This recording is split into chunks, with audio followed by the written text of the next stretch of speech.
What's up, YouTube? This is Too Raw for TV.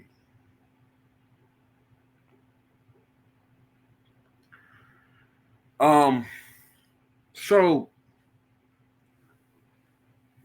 former NBA player Terrence Ross was asked during a live, I guess it was TikTok. He was asked by someone, who was the real MVP, Curry or LeBron, and what are your thoughts on Team USA winning Olympic gold? Then, he made the argument he thought it was LeBron James, right? Fine. That's what you think, fine. I thought it was Curry. I think most people that watched it thought it was Curry. He said LeBron, fine, whatever. Then he went to an argument about LeBron being the GOAT over Michael. Strongly disagree with that.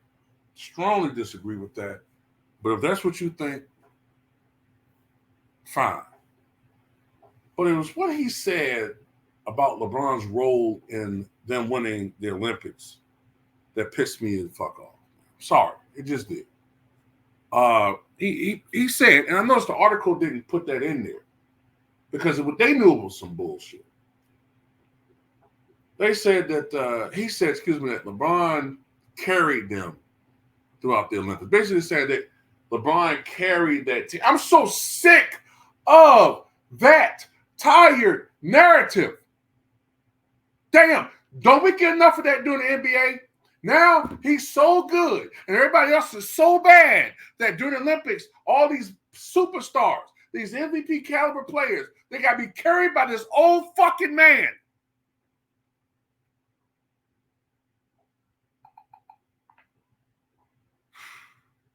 What's your thoughts on Team USA winning gold and who is the real MVP, Curry or LeBron? LeBron was the best player in that entire Olympics, bro. Curry did his thing in the last two games. He absolutely shot the piss out of the ball like he's known to do. LeBron literally put the team on his back and led them all the way there. I mean, without LeBron, Curry might not even get those shots off. LeBron is literally, to me now, he's a GOAT. I don't know how you can put Jordan over him. If Jordan would have done what he was doing for 20 years, I'm like, yeah, like LeBron has a long way. The truth of the matter is he played basketball twice, returned twice, got a 3P on his first return. And the second time he came back, he was not the same player. LeBron has literally he's been on a peak his entire career. I mean, he just gets older, but he's still as effective as he's always been. I mean, and the level of competition he's doing it against is, to me, more impressive than the competition that Jordan went against. If we're going to be honest. You know what? Whatever, man. If he thinks the competition is better than today, fine. Whatever, man. I'm not. I'm not. I don't even want to argue about that part. I mean, even though I know that's not true. Okay.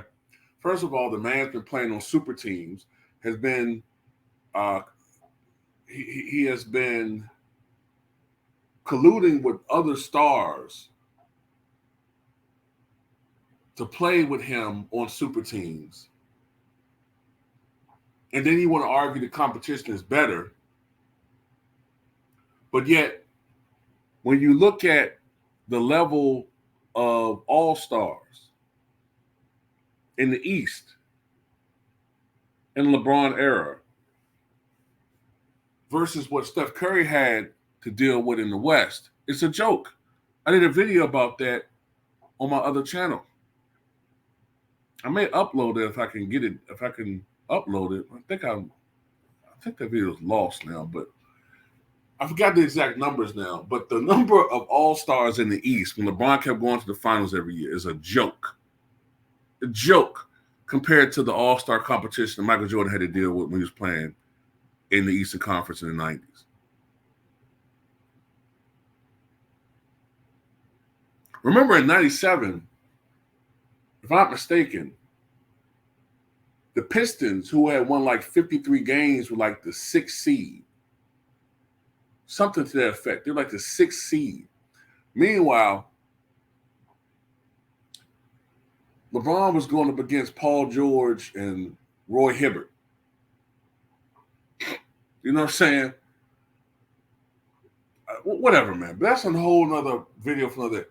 This notion that he put KD and Curry on his back, and if LeBron's leadership and his playmaking abilities made everything possible for, first of all, for a lot of that stretch, LeBron wasn't even on the goddamn floor when Curry was doing his thing, which is why those guys were able to operate. Because when you play in a system, you just got to stand around and be a goddamn catch and shoot player. And how is LeBron making his life easier offensively when Curry is one-on-one ISO coverage being double teamed at times? How LeBron helping him? LeBron ain't no super duper threat from outside. It's not like LeBron's in the post like Shaq, like Wilt, like Kareem, a supreme threat in the post, and he's getting double teamed, and then he kicks it out to Curry, and the amount of attention he's getting is, come on, man, what are we doing here? Curry's been owning this nigga. Since 2015, now all of a sudden, Curry needs LeBron to come on, man, what are we talking about? This is why I'm glad Steph Curry didn't fall for the bait and try to play with this dude, because this is what would have happened. He gets all the credit for everything. Everything.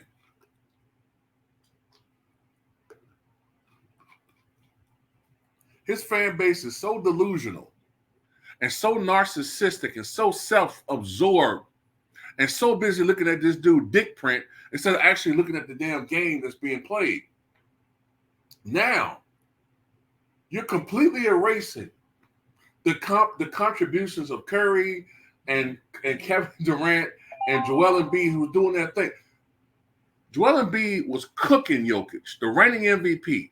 Does that get any talk? Nope. Does Kevin Durant's contributions down the stretch get any talk when LeBron totally disappeared on the court or was on the bench? And then after they do all the heavy lifting, they come back against Serbia, and then, you know what I'm saying, they do that thing against France. Now all of a sudden he comes back, just like against Serbia in the penultimate game, right? The penultimate game of the Olympics for the Team USA. Remember when it was coming back from 17, 18, whatever it was, against Serbia? It was Joel Embiid, Curry, and KD doing all the heavy lifting. LeBron standing around. Then when it comes within two, because he know people are mental midgets and only remember like key moments, like Sugar Ray Leonard, who was flirting against Hagler, you know what I'm saying? He won't doing a damn thing the whole round. The last 25 seconds, let me do some flurries that don't connect. So that's what people are going to remember. He goes for the layup. Yeah, LeBron had a game-winning layup earlier in the playoffs. I think it was against, was it Nigeria? A team they weren't supposed to lose to, by the way. Only supposed to be close. Curry was hitting some of the most amazing shots I've ever seen in my life. Ever. But that's erased, and now LeBron gets all this credit. That's what gets on my nerves. That's what gets on our nerves. That's what gets on our fucking nerves. That's why I can't root for this dude, man. I don't give him any credit. Because you give his fan base an inch, and they snatch a mile and a half from it. The hell that. They snatch the distance between here and California from that. I'm on the East Coast. You can't give them any credit.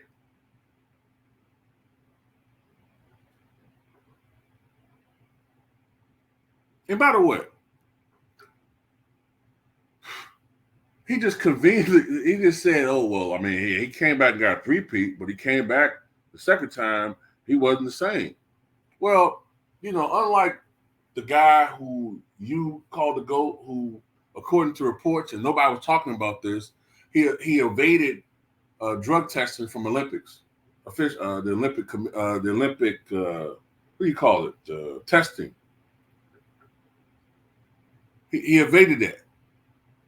Nobody talked about that, because they pretty much got a gag order on the media from talking about that, because that's the power this guy has. LeBron didn't, he has the benefit of certain things, allegedly. Okay? Jordan wasn't doing that. But this one gets forgotten. Jordan was doing that in an era where the spacing wasn't the same. The pace was slower. So, of course, offensive stats are not going to be as high because the pace is slower.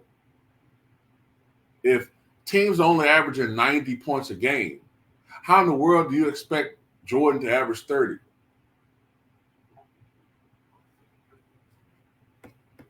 You understand what I'm saying? Today, teams are averaging 115, 120 points. Not because they're better. The pace is faster. You're taking big men out of the game. Big men are big men. They clog up the middle. They slow down the game. You took them out of the game.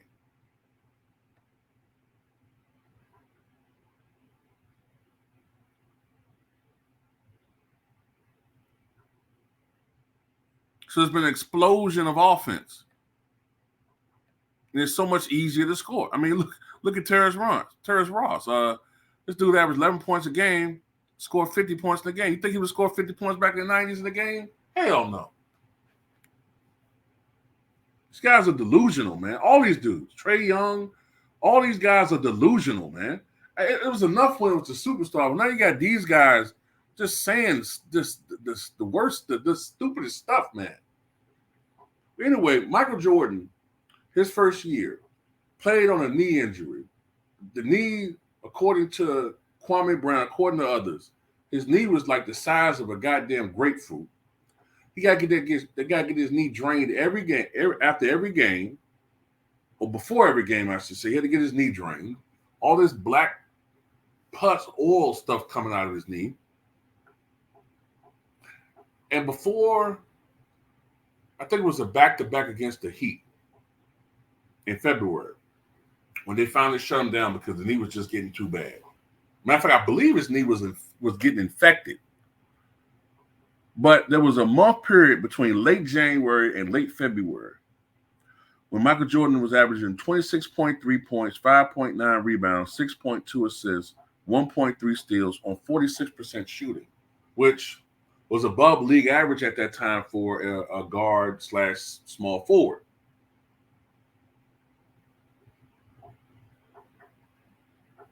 At one point in time, Jordan had the Wizards with a 26-21 record before things got shut down.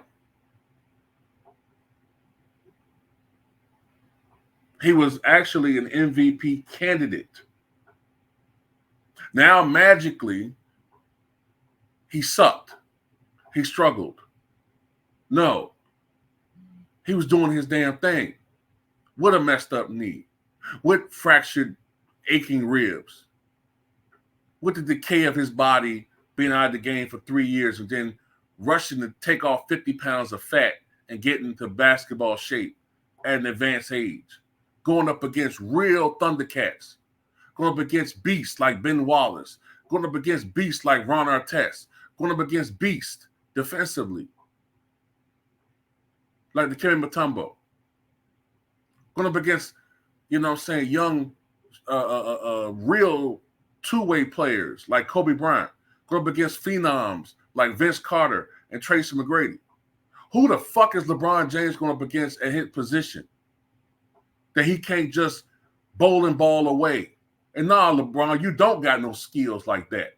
Yeah, you got skills, but you don't have no all-time skills. You can't compare to Kobe Bryant and Michael Jordan from a skill set standpoint. You can't compare to Isaiah Thomas from a skill perspective. You can't even stand up against Stephon Marbury from a skill set perspective. No, you big, bro. That's what it is. You're a big dude to get to manipulate the rules and score probably 10,000 of your points illegally.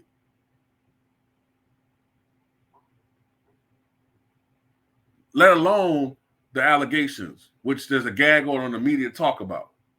Get out of here with this BS, man. It's one thing to call him the GOAT, but no, you're not going to sit here and rewrite history.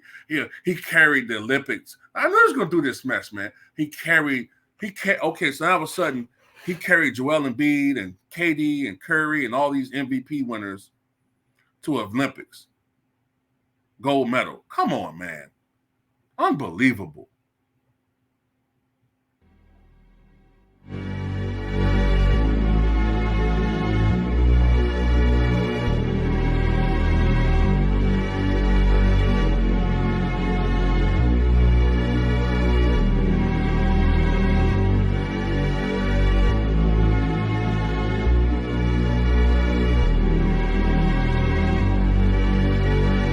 By the way, Curry led them in scoring in the Olympics. Curry shot 50-53 in the Olympics. 100% from the free throw line. Out of here.